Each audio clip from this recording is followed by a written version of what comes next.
The Right Side with Doug Billings.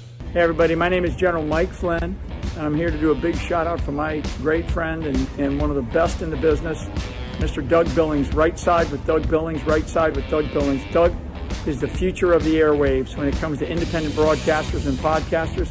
He is the new Rush Limbaugh. He's exactly what America needs right now, looking for honesty, looking for wisdom, looking for truth, looking for patriotism. Listen to Doug Billings at Right Side with Doug Billings. God bless you and God bless America, and thank you. Ladies and gentlemen, we are winning. We're winning. Welcome to The Right Side with Doug Billings. Are you ready? We are not liberal snowflakes who melt away in the face of tragedy, adversity, and challenge. We are a covenant nation under God, and his divine providence is not dead and it's not gone. It is living within each and every one of you. And you will bring it to life in such a way that the world has never seen before. We never back down. We never give up. We march forward.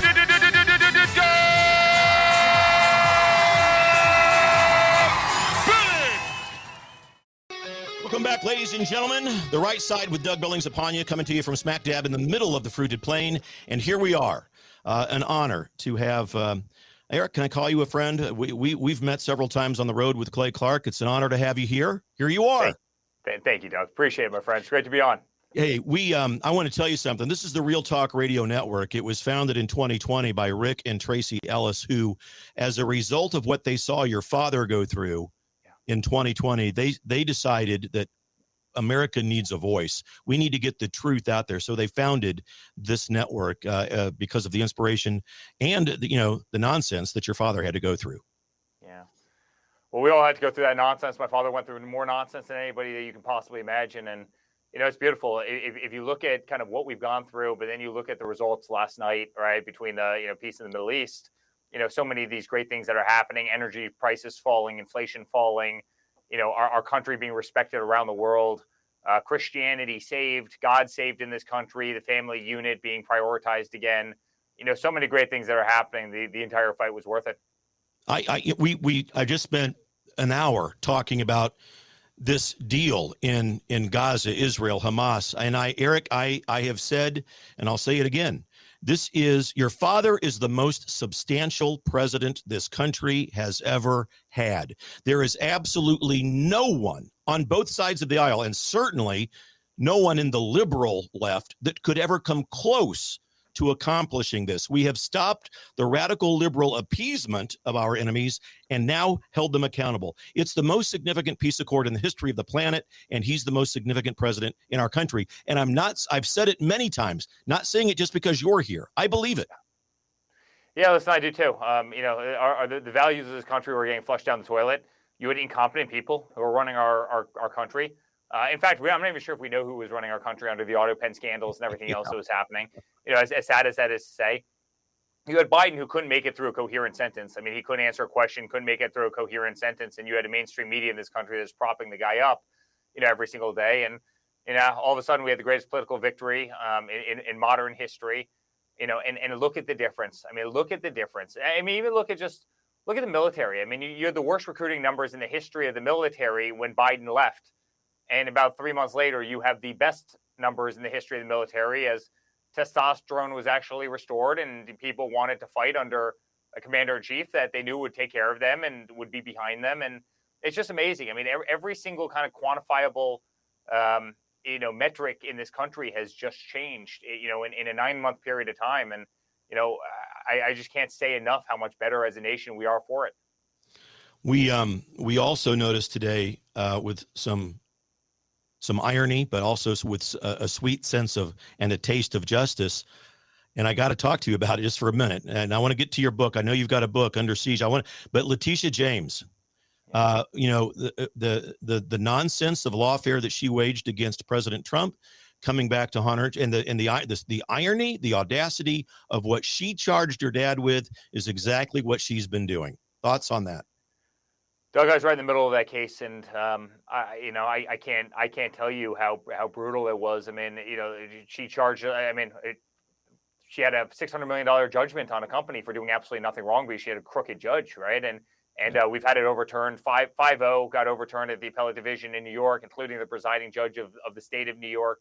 $600 million. And we had every bank go up and testify, that they'd never had a better borrower, that we were one of the best real estate companies out there, that they've made hundreds of millions of dollars off of us, that, that we were the big whale, they called us, that we are a platinum borrower, could not have had a better customer for the bank. I loved the relationship, no defaults, no breaches.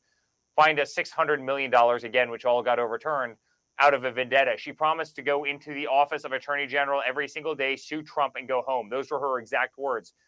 She campaigned on the promise of being a real pain in the ass. That's what she said, right? I'm going to be a real pain in his ass. I'm going to get him. I'm going to get him. I'm going to get his family. And, it's amazing about the Democrats. They often dig so deep that they find themselves. And I think that's exactly what happened with Letitia James. So I don't like these games. I don't like time wasted in courts. I don't like any of this stuff. But what she did, she's a horrible person. What she did to us was unthinkable. She drove a great company out of New York. When I finally said, it's not worth it. It's not worth being there. I'll go down to South Florida. It's not worth being in the state anymore. And that breaks my heart because I love New York State and the business community in that state deserves a person who's going to, keep clean streets and go after criminals and go after bad people, not have political vendettas against their political opponents. We agree, and I can't imagine as you lead the Trump organization and that you had to do all of that and go through that to defend an innocent company against lawfare. I hope that Alvin Bragg and Fani Willis get the same sweet sense of accountability, and that we can put this behind us. It's just been, and Eric, and I what your family had to go through, I can't imagine. But when we read between the lines of all of this, also the taxpayers, the wasted money, how dare they do that? I mean, listen, Alvin Bragg shut down all of New York, all of Lower Manhattan, the FDR Drive every single day, for 6 months for a $130,000 payment, which was totally legal, made by a lawyer that my father didn't even sign, and charged him with 34 felony counts, again, all of which have been overturned at this point. Over $130,000, like no one buys it, right? Al Capone got charged with one felony, and this is Al Capone. My father got charged with 34 over $130,000. Give me a break. No one believes it. And honestly, it's a lawfare that actually elected Donald Trump president. As conservatives, we're able to see in the moments of adversity, challenge, and tragedy, blessings that are waiting to be born. That liberals cannot do that. That's why they react by having Soros buy and deliver pallets of rocks, bricks, and stones to street corners so they can throw them through storefront windows. But we know in the midst of it all, there's blessing waiting to be born. And perhaps the blessing, or one of them at least, perhaps, maybe it's the Democrat Party that really doesn't even exist anymore, Eric. I mean, I call it the Commune Socialist Party. Clearly not a pro-America political party. They purposefully plan chaos everywhere. Portland, Seattle. You and I have been to Portland for the Reawaken America tour. We've been to various cities throughout the country. We see it. We go there on purpose. And there's no other conclusion that anyone with any shred of intellectual maturity can draw other than to say, you know what, they're right.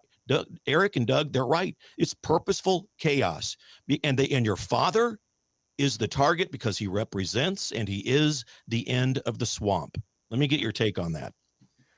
Well, that's right. I mean, every single day. I mean, I saw one of the Democrats the other day, fighting against the fact that my father's taking out drug boats as they run fentanyl into, California and into, into the United States of America. I mean, I personally have 4 friends that have lost children to fentanyl, right? And you have Democrats that are coming out there saying, how dare you blow up these boats? I mean, I can't believe it. These people didn't get, due process or whatever the hell their argument is. And I'm sitting there saying, you have these skiffs that are flying northward filled with burlap sacks of drugs, which is going to poison our youth and kill thousands of people.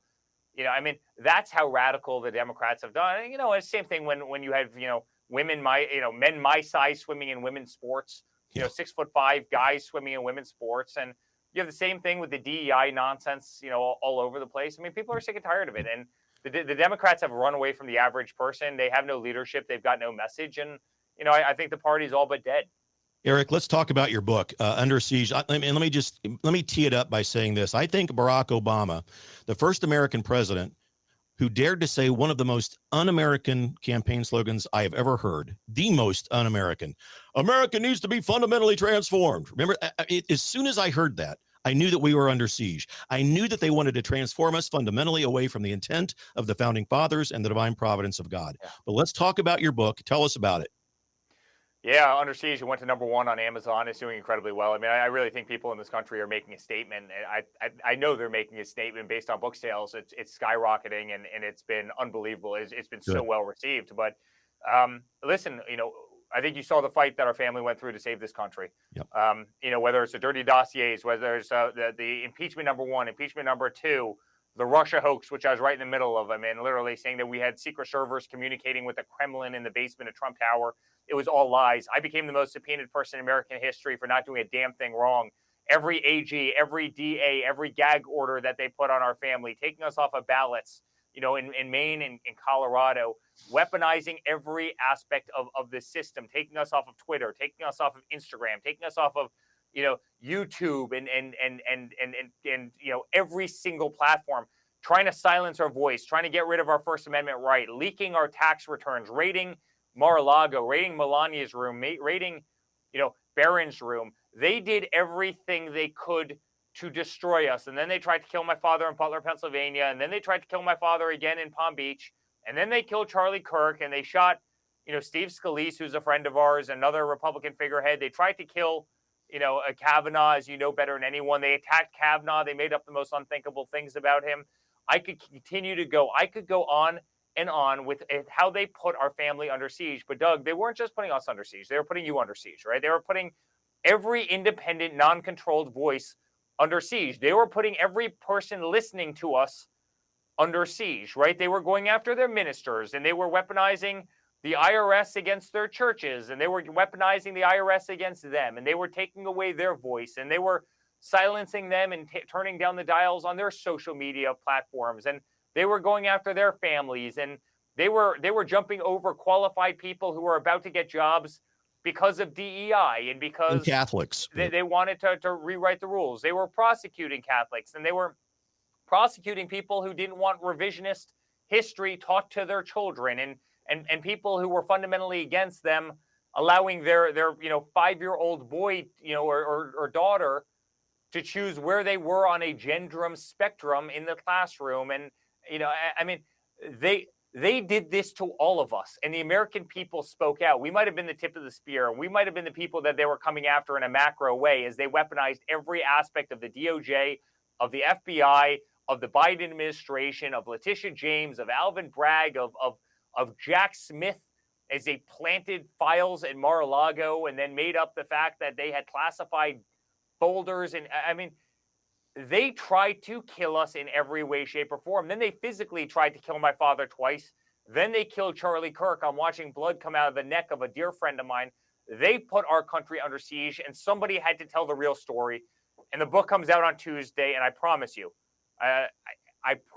it is going to ruffle some of their feathers, and they deserve to have their feathers ruffled, because honestly, they are the most dishonest, set of criminals in the history of this country, what they tried to do. But thankfully, America spoke, and we all won. Every single person listening to us right now, you won, we all won. We're saving this country right now. Great things are happening to the United States of America. We're restoring freedom. We're restoring God. We're restoring our Constitution. We're restoring red, white, and blue. You no longer have Colin Kaepernick and all these people kneeling for the national anthem, and the women's soccer teams, Olympic soccer teams turning their backs when they raise, the American flag. We have our country back. We have our family unit back. We have our Constitution back. We have the respect around the world. And I couldn't have been more proud to be part of that fight. So that's Under Siege. And that's why the book is doing so well. And it's a hell of a story. And I encourage everybody, go buy a copy. Go to Amazon right now, buy a copy, and let your voice be heard. Because honestly, this is a referendum against these criminals. Make no mistake. It's a referendum against the criminals who tried to destroy us as they intended to destroy the country. Ladies and gentlemen, Amazon.com, Under Siege, the Eric Trump new book. Please, really, head over there. Eric, in the closing couple of minutes that we have here with each other, what, as you, with the particular set of glasses that you have based on the hindsight of everything that you've been through, and I know, I hear you, America is back, America first, strength, peace through strength. What's the nugget? What do we what do we do? How do we really assure ourselves? Because, for example, I like J.D. Vance. I'm hoping that he is the heir apparent and we might have a 12-year presidency of a Republican in office, if your dad decides not to run in 2028. But I hope that we can do that. And I think that the sheer ignorance of the radical left and their incapability to self-reflect on what they've done, instead they double down on the transgender myth and everything else, the most radical leftist pairing in our country's history with Tim Walz and Kamala Harris. It almost makes me think the presidency wasn't their ultimate goal, but they want to continue to push the needle in this country, politically and socially, as far to the left as possible. Well, listen. I don't think I've ever heard it said better than what you said. Their lack of ability to self-reflect. Listen, I'm a business guy. I run a very big company. Obviously, I run every aspect of the Trump organization, and if something's not going right, you can self-reflect and say, you know what, we could have done this better. We could have done this a little bit differently, right? And you do that every day as a business leader. You do that every day. Tampon Tim. You just mentioned Tim Walz, Tampon Tim. Shocking that a guy who wants to put tampons in boys' bathrooms in Minnesota gets zero support. Who would have thought? Who would have thought that the first person to drop out of the 2020 Democratic primaries was Kamala Harris with zero support? Yeah. Maybe we don't want to do that again, where we take the person who has zero support, and overthrow government, overthrow Joe Biden, and put this person, in place. Maybe you wanted to go to the person who had the most support or the second most support, right? As opposed to just subverting democracy and putting in some DEI pick that clearly no one liked, because if people liked her, she would have done a hell of a lot better in the 2020 primaries, right? But there is no self-reflection. Guess what? Maybe people really are upset that every illegal immigrant is getting free healthcare in this country, coming across the border, filling our kids' schools, taking a lot of resources, that could have been used for our own citizens. Maybe we don't want to die on that hill. Maybe we should have closed borders. Maybe we should actually have a process. Maybe we don't want to fight against fentanyl coming into this country. Maybe we don't want to fight against guys Eric Trump's size, again, swimming in collegiate women's, swimming. Maybe we don't want to fight against these, and maybe we should focus on things that actually matter to people. And yet they're incapable of doing this. You had Barack Obama, who couldn't even say good job, Donald Trump, when he solved peace in the Middle East 2 nights ago. It's madness. It's madness. They are on the wrong side of every single issue, and we're on the right side of every single issue. We're on the right side of God. We're on the right side of the Constitution. We're on the right side of, respect for America, which we demand from other countries, especially when we do so much for all. And yet, what do? They push communist tendencies. You see that in New York City right now with Mondami. They push defunding of police agencies all across the country. They push anti-Semitic, rhetoric all over the place. They try and remove God from our schools and our lives and every aspect of society. I don't know. Maybe a little self-reflection would be a good thing, but they're incapable of self-reflection. And they dare to suggest that children, in order to be happy, should mutilate their genitalia. Barbaric language, but it needs to be said. That's what they advocate. It's absolutely barbaric. And Tim Walz, you mentioned him, the poster man for the wussification of the American male, ladies and gentlemen. That's him. Eric, listen, thank you. Thank you very much for responding to my call and coming on the show. We wish you the best with your book, Under Siege. Ladies and gentlemen, Amazon.com. Head over there, please. Eric, I might just mail you a copy. Maybe you'll sign it for me, and we'll mail me a copy. I'll definitely sign it for you. And I'm gonna pick it up. And thank you again. I know you've got to run. Thanks for coming on The Right Side. Great to be on, Doug. The Right Side with Doug Billings.